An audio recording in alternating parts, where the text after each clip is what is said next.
students, welcome all of you in your geography classes, and I hope all of you are doing your work regularly and following your study timetable.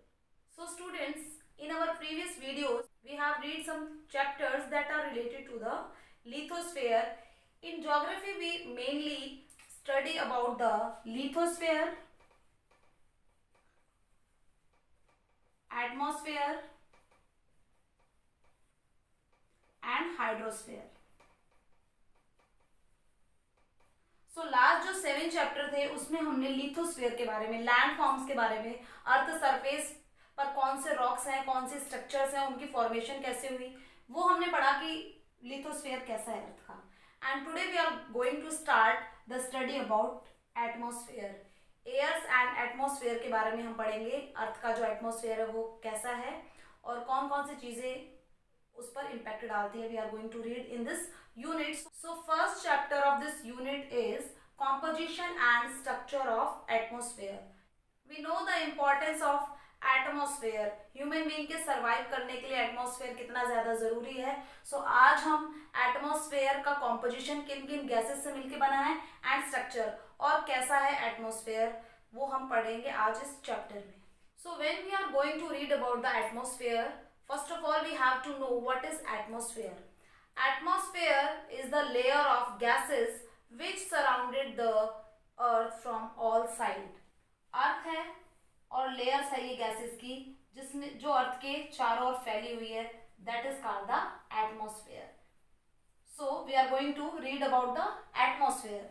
What is atmosphere? Is a mixture of different gases. Atmosphere बना कैसे है? क्योंकि different gases हैं, उनके mixture से बना है atmosphere. And envelopes the earth all around, और इसने घेरा हुआ है अर्थ को चारों ओर से. अब गैसेस भी हैं, कुछ इतनी इंपॉर्टेंट गैसेस हैं कि ह्यूमन बीइंग के लिए बहुत ज्यादा जरूरी है. जैसे air is essential to survive. सभी जो लिविंग ऑर्गेनिज्म है उनको एयर चाहिए है. जैसे कि अगर हम ह्यूमन बीइंग एंड एनिमल की बात करें तो हम इनहेल करते हैं ऑक्सीजन को. That is the part of gas, that is the part of air. हम इनहेल करते हैं ऑक्सीजन और हम एक्सहेल करते हैं कार्बन डाइऑक्साइड. और इसका वाइस वर्सा प्लांट इनहेल करते हैं कार्बन डाइऑक्साइड एंड एक्सहेल करते हैं ऑक्सीजन. इसलिए प्लांट हमारे लिए जरूरी है, क्योंकि जब प्लांट्स है वो एक्सहेल करेंगे ऑक्सीजन, उसके बाद ही हम इनहेल कर पाएंगे उसे. सो ऑक्सीजन, कार्बन डाइऑक्साइड बहुत जरूरी है. जैसे प्लांट्स के लिए कार्बन डाइऑक्साइड मस्ट है, ऐसे ह्यूमन बीइंग के लिए. हम खाना खाए बगैर रह सकते हैं 1 दिन, 2 दिन, 3 दिन. पानी के बगैर भी रह सकते हैं कुछ दिनों तक, लेकिन हम बिना ऑक्सीजन के 2 मिनट भी नहीं रह पाते. मतलब अगर हमें सांस रोकने को बोला जाए कि आप इनहेल मत करिए तो हमें काफी प्रॉब्लम होती है. मतलब ब्रीदिंग का जो प्रोसेस है या ऑक्सीजन है वो हमारे लिए बहुत ज्यादा इंपॉर्टेंट है. We can't survive without atmosphere. हम एटमॉस्फेयर के बिना सर्वाइव ही नहीं कर पाएंगे. 99% जो लेयर है एटमॉस्फेयर की वो अर्थ सरफेस के 32 किलोमीटर, अगर हम अर्थ सरफेस से चले ऊपर की तरफ तो 32 किलोमीटर तक 99% एटमॉस्फेयर है वो कवर हो जाता है. सपोज ये अर्थ सरफेस है और इससे अगर हम हाइट में जाए 32 किलोमीटर तक ये लेयर हमें देखने को मिलती है. तो अर्थ सरफेस से और ऊपर 32 किलोमीटर की हाइट को घेरे हुए है अर्थ को क्या? Atmosphere. And air is colourless. Air कैसी होती है? कलर कोई नहीं होता है. ऑडरलेस, अपनी कोई स्मेल नहीं होती है कलर एयर की. And felt when it's blow. और हमें एयर कब फील होती है? जब वो चलती है, जब हवा चलती है तब हम फील करते हैं कि हाँ एयर है. So first we read about the composition of atmosphere, then we will read the structure. So in composition means किन चीज से मिलकर के बना एटमॉस्फेयर. एटमॉस्फेयर जब हम लेयर बोल रहे हैं तो उस लेयर में क्या क्या चीजें आती है? तो गैस तो हमें पता ही है, gases and water vapour and dust particle, इनसे मिलकर के बना हमारा एटमॉस्फेयर. अब गैसेस का अगर हम प्रोपोर्शन की बात करें कि कितना परसेंट कौन सी गैस है एटमॉस्फेयर में, वो हम अभी हम रीड करेंगे. सो प्रोपोर्शन ऑफ गैसेस चेंजेस. ये प्रोपोर्शन चेंजेस हो जाता है हायर लेयर में. मतलब अर्थ सरफेस से बहुत ऊंचाई पर जो लेयर है, इन लेयर्स में जाकर के ये जो प्रोपोर्शन है गैसेस का ये चेंज होने लगता है. लेकिन नीचे वाले जो लेयर्स है उसमें कॉन्स्टेंट रहता है. ऑक्सीजन है वो हमें अर्थ सरफेस से ऊपर 120 किलोमीटर तक मिल जाएगी.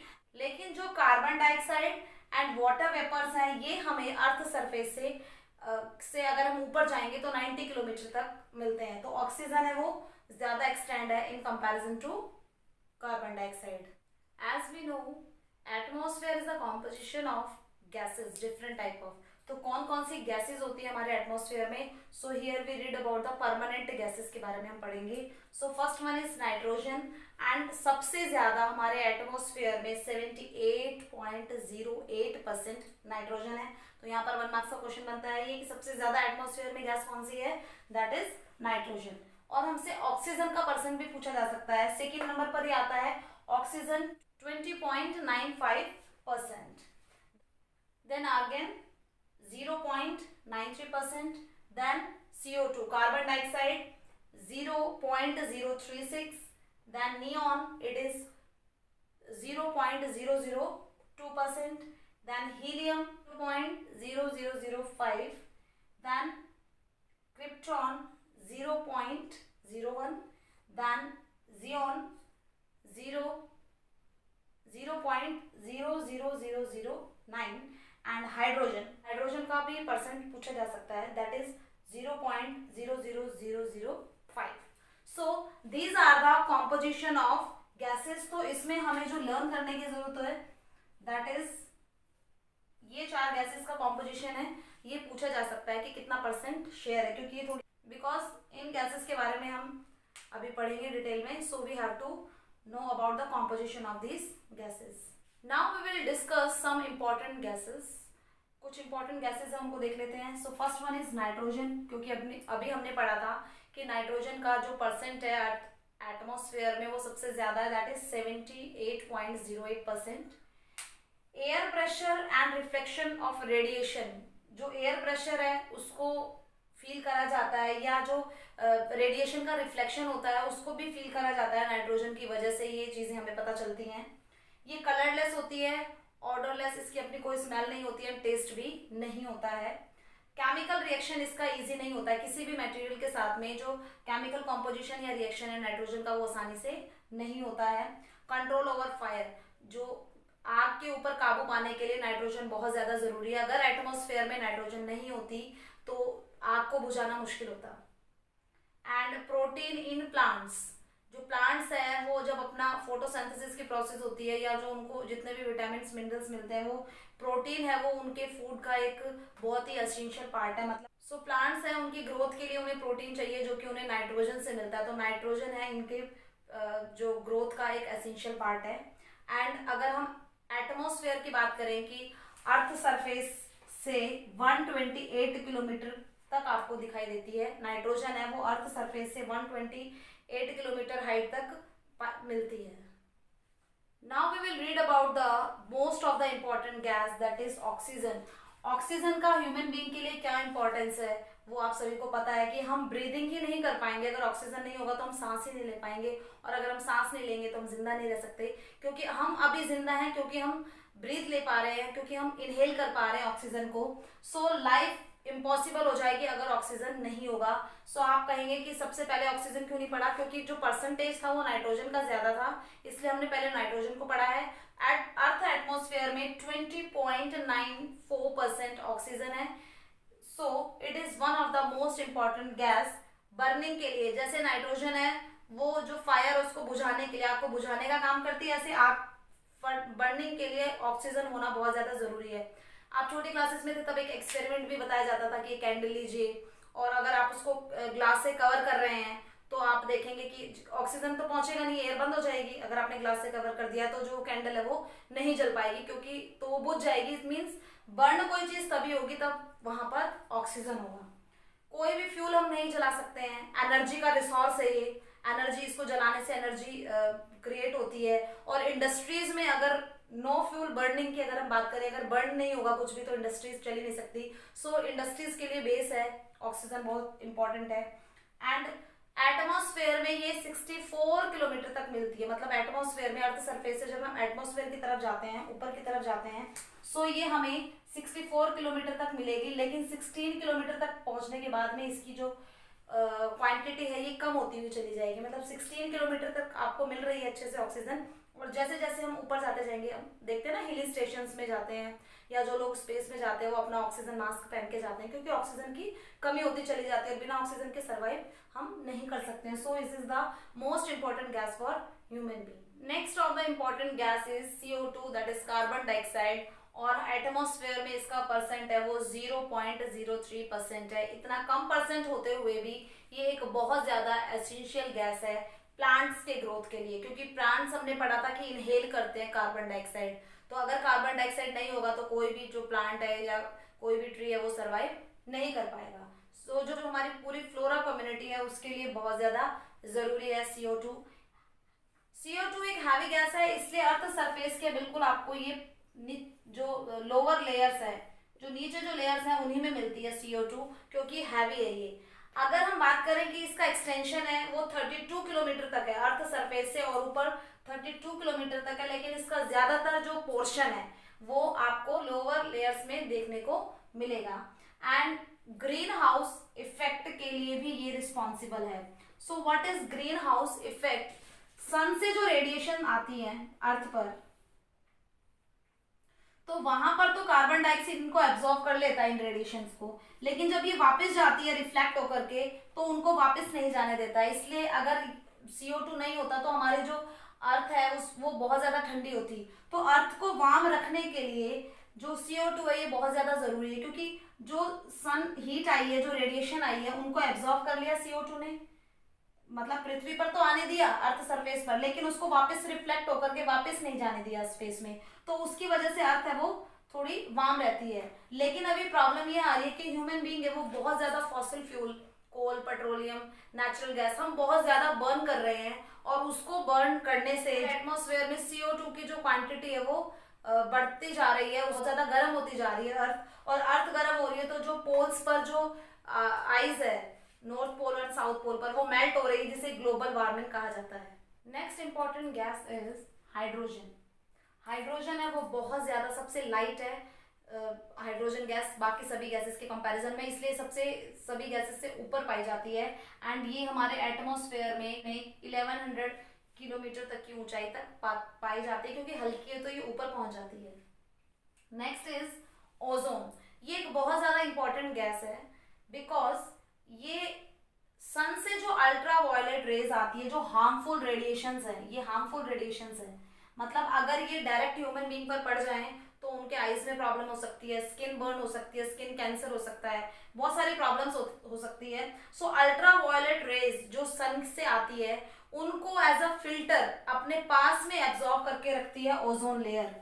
सपोज ये ओजोन है, ये ओजोन गैस का पार्ट है, एंड सन से जो अल्ट्रा वायलेट रेज आती है उनको ये एब्जॉर्ब करके रखती है, ये अर्थ सरफेस तक उनको नहीं पहुंचने देती है। सो किसका काम करती है? ये एक फिल्टर का काम करती है, और 10 to 50 किलोमीटर इसकी जो हाइट है वो 50 किलोमीटर तक की पाई जाती है, and prevent them reaching to the earth surface. और जो अल्ट्रा वायलेट रेज है वो अर्थ के सरफेस पर नहीं पहुंच पाती, इसीलिए हम कहेंगे कि जो ओजोन लेयर है वो हमें बचाने का काम करती है। किससे?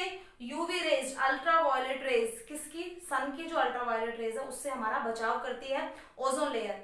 क्लोरोफ्लोरोकार्बन जो कि हमारे जो रेफ्रिजरेटर है या AC है या और भी इंडस्ट्रीज में जो मशीन्स है उससे रिलीज होती है क्लोरोफ्लोरोकार्बन, उसकी वजह से वो हमारे एटमॉस्फेयर में पहुंचती है, उसकी वजह से जो ओजोन लेयर है बहुत ज्यादा थिन होती जा रही है। इसलिए हम कहते हैं कि ओजोन लेयर में होल हो गया है। इसका मतलब ये कितनी ज्यादा थिक हो गई है कि अभी अगर अल्ट्रा वायलेट रेज आएंगी तो ये उन्हें रोकने में सक्सेसफुल नहीं हो पाएगी, क्योंकि बहुत ज्यादा थिन हो गई है। सो ये हमारे जो एनवायरमेंट है, ये हमारे एटमॉस्फेयर का एनवायरमेंट का एक नेगेटिव इम्पैक्ट पड़ा है कि हम बहुत ज्यादा ऐसी गैसेस रिलीज कर रहे हैं जिससे कि ओजोन लेयर है वो थिन होती हुई चली जा रही है। इसे बचाना बहुत ज्यादा जरूरी है।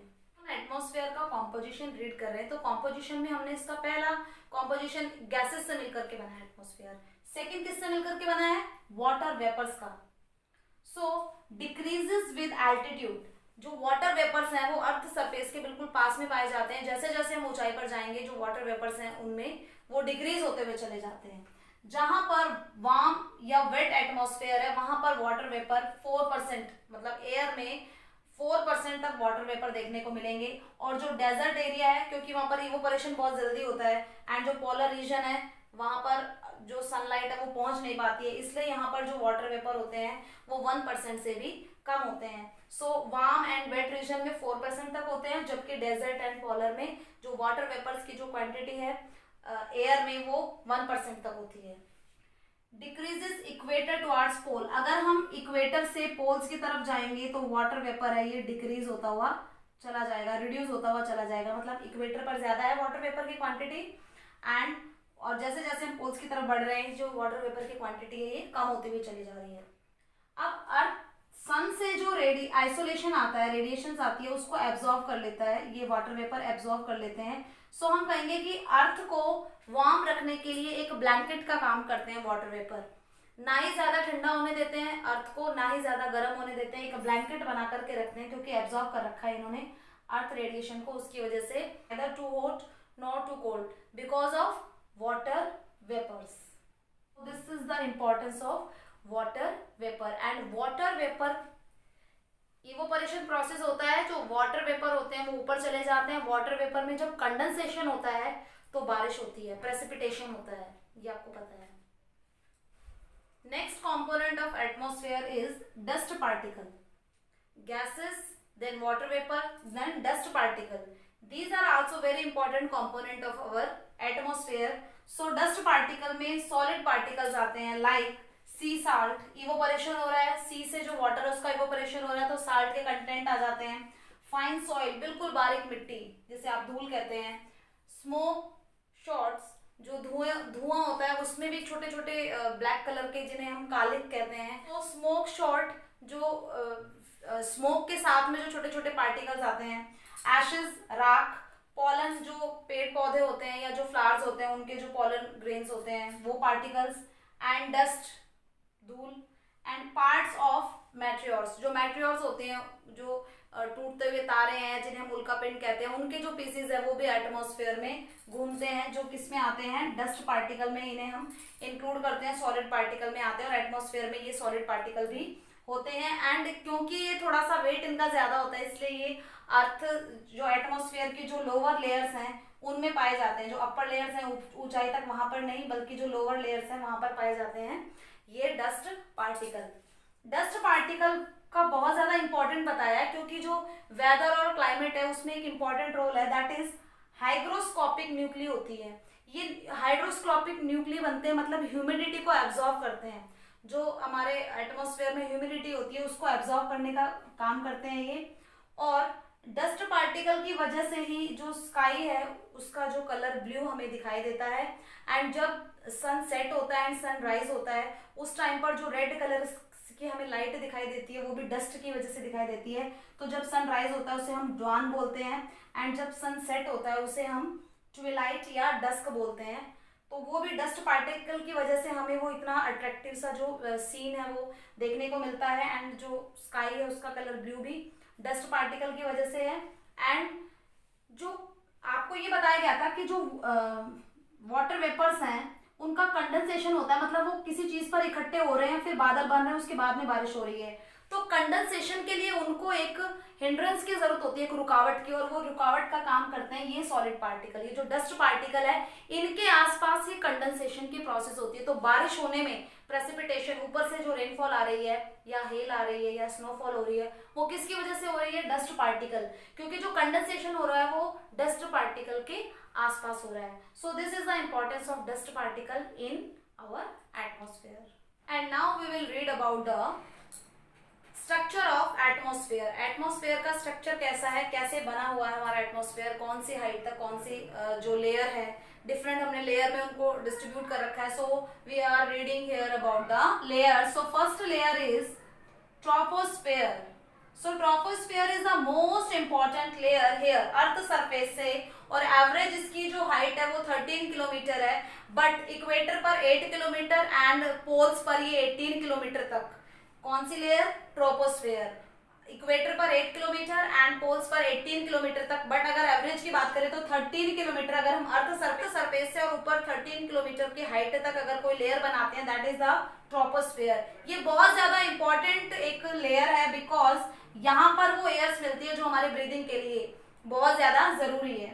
उसके बाद में यहाँ पर ही dust particle and water vapours मिलते हैं, और जो water vapour and dust particle यहाँ पर मिलते हैं तो जो वेदर फिनोमिना होता है, जो कंडेंसेशन हो रहा है या बारिश हो रही है, जितना भी लाइटनिंग हो रही है ये सारी जो प्रोसेस है वो इसी लेयर पर होती है, वेदर फिनोमेना यहाँ पर होता है।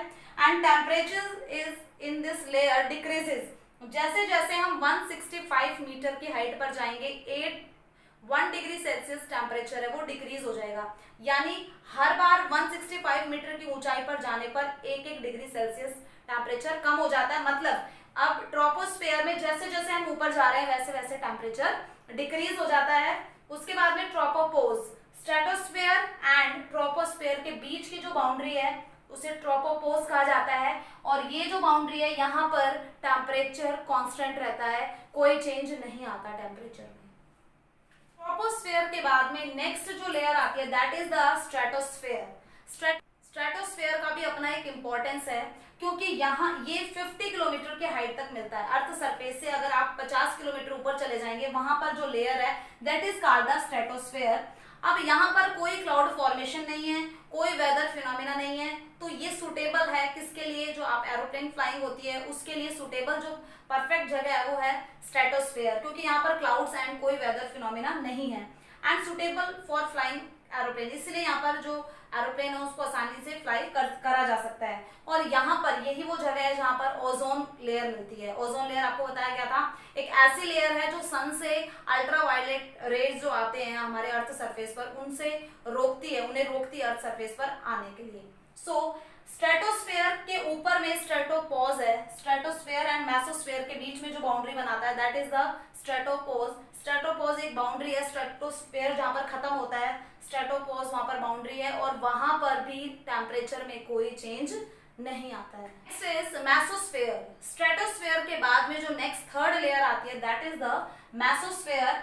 ये अर्थ सरफेस से 80 किलोमीटर की ऊंचाई पर पाई जाती है ये लेयर, एंड यहाँ पर जो टेम्परेचर है वो -85 degree Celsius to -100 degree Celsius रहता है।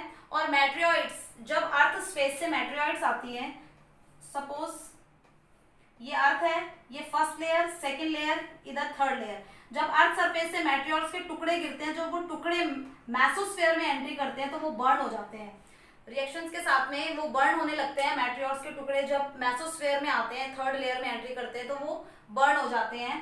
So this is the third layer that is mesosphere. The fourth layer is thermosphere.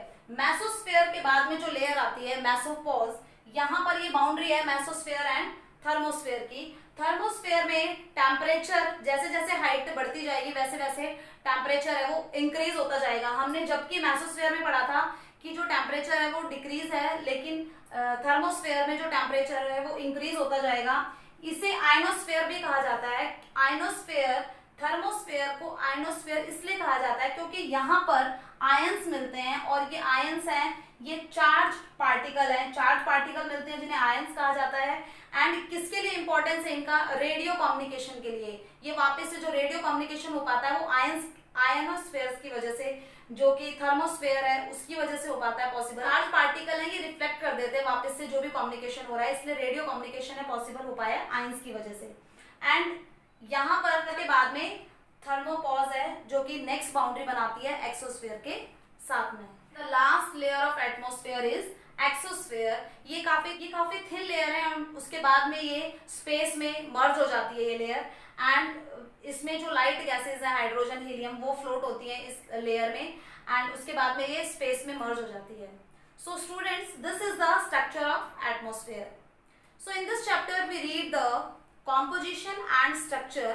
This is very short chapter with the concept. You have to learn the concept कि कौन सी gases का composition है या कौन सी layer है वो कहाँ पर एग्जिस्ट होती है, और हर लेयर का अपना importance. So I hope all of you understand that, and it's all about your chapters. Do your learning work and written work on time. Make your timetable and honestly do your studies without wasting any time. So best of luck for your studies. Keep safe at your home, and thank you.